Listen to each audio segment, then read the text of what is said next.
તો આ તરફ સુરતમાં ખાડી પૂરની સ્થિતિએ લોકોની ચિંતામાં સતત વધારો કર્યો છે। સરથાણામાં આદર્શ હોસ્ટેલ નજીક ખાડીપુરના પાણીમાં કેટલાક વિદ્યાર્થીઓ ફસાયા છે।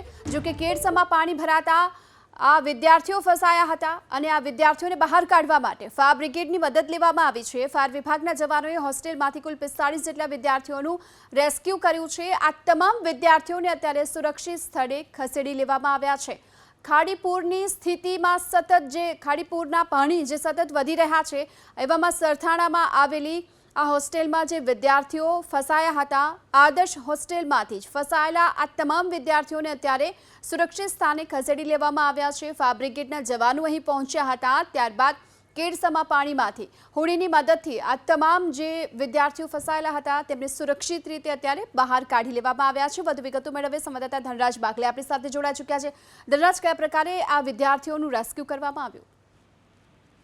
જી બિલકુલ, ક્યાંક ને ક્યાંક આચાર્યો અને શિક્ષકોની બેદરકારી વારંવાર સામે આવતી હોય છે। ગઈકાલે સુરતના પુણા વિસ્તારમાં સરસ્વતી સ્કૂલમાં આ રીતે વિદ્યાર્થીઓને રેસ્ક્યુ કરવામાં આવ્યા હતા, ત્યારે આજે ફરી એક વખત સુરતના સરથાણા વિસ્તારમાં આ રીતે વિદ્યાર્થીઓને રેસ્ક્યુ કરવામાં આવ્યા છે। ખાડીપુરની સ્થિતિને ચિંતા વધારી છે, ત્યારે સરથાણા વિસ્તારમાં આદર્શ હોસ્ટેલ આવેલી છે।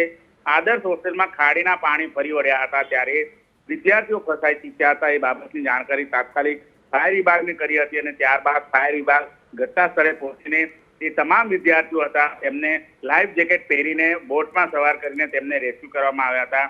ભારે પાણી ભરવાના કારણે ફાયર વિભાગ છે તેમણે આ રીતે કાબિલે તારીફ કામગીરી કરી હતી।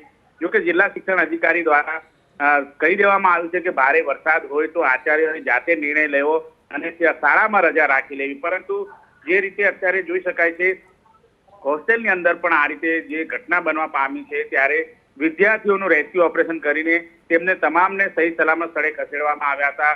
સરથાણા વિસ્તારમાં આદર્શ હોસ્ટેલ આવેલી છે, ત્યાં ફાયર વિભાગનું રેસ્ક્યુ ઓપરેશન ચાલ્યું હતું, જેમાં 45 જેટલા વિદ્યાર્થીઓ હોસ્ટેલમાંથી રેસ્ક્યુ કરીને અલગ સ્થળે ખસેડવામાં આવ્યા હતા।